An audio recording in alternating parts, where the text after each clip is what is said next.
you have Michael Spinelli's version of what happens at the cul-de-sac.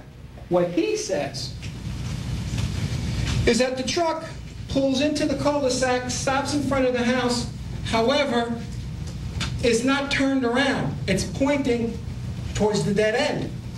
Totally opposite of what Mr. Rosser is saying. Totally opposite.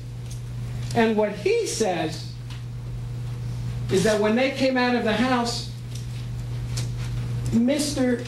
Day was already in the car attempting to leave, and he makes a donut in the car all the way around, accelerating, and he goes right at Mr. Campbell.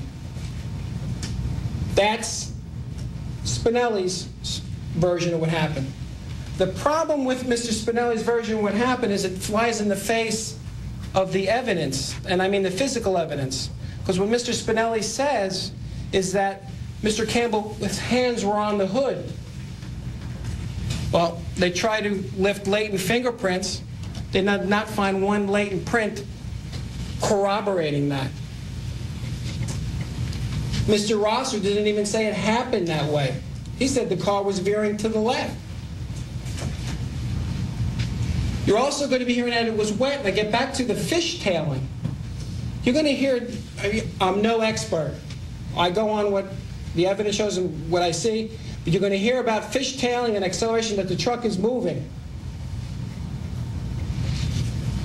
But the evidence flies in the face of a direct running over. It just didn't happen that way. So that's a promise that the prosecutor made to you in opening statement that you got to ask him in the end, are you keeping that? This is a murder in the second-degree charge. Comes back minutes later, makes his comments to the people. He got what he effing deserved. He was upset, no question about it. Goes back to his house, and minutes later the police come and they see Mr. Day inside his house. They knock on the door. Guess what he does?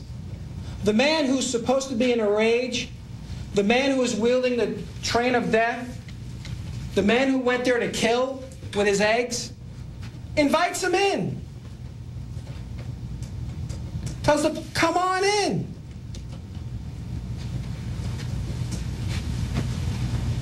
The police say, no, why don't you just come outside? Okay, I'll come out. Comes outside for the police. He's taken in the back of the yard because some unknown individual comes up to the front of the house. We don't know what that's about. He's read his Miranda warnings, which he didn't have to say a single word about what happened to the police, and you'll hear Miranda warnings. And what does he say? He tells them, I did it by accident. It was not intentional. Is he upset? Yes. But did he intend to accelerate that truck and hit Mr. Campbell? That is the issue in this case.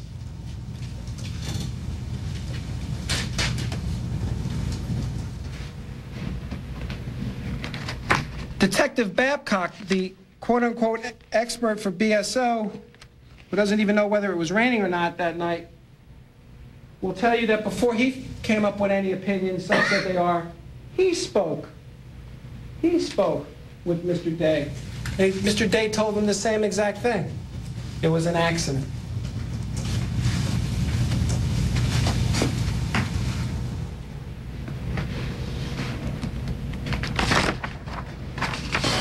You are going to see a ton of pictures.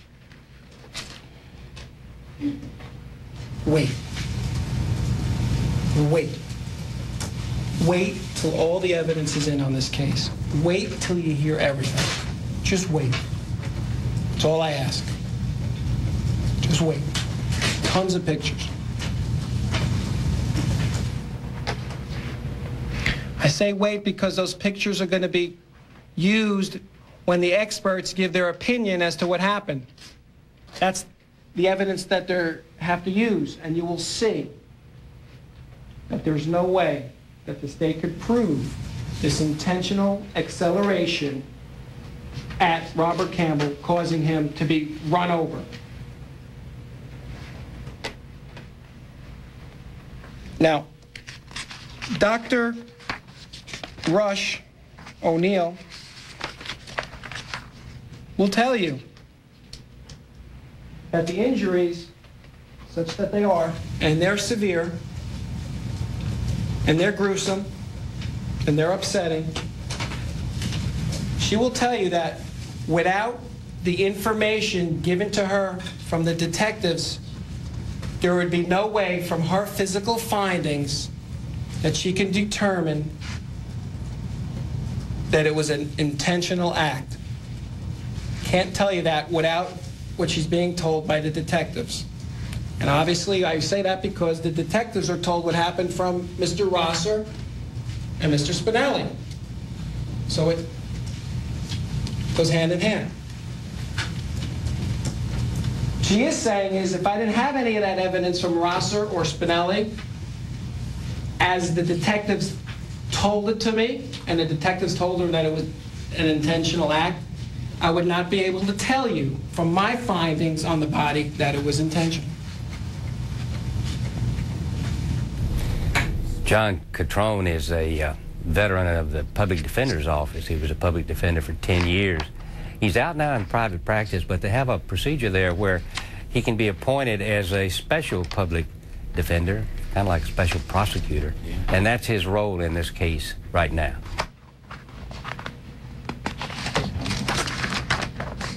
I want to thank you for the close attention that you've given us during the jury selection and now late this afternoon.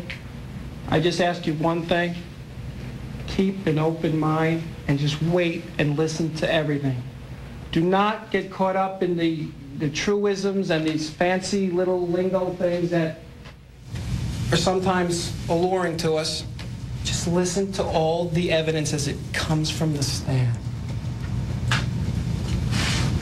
And I promise you that the state cannot prove murder in the second degree if you do that. Thank you.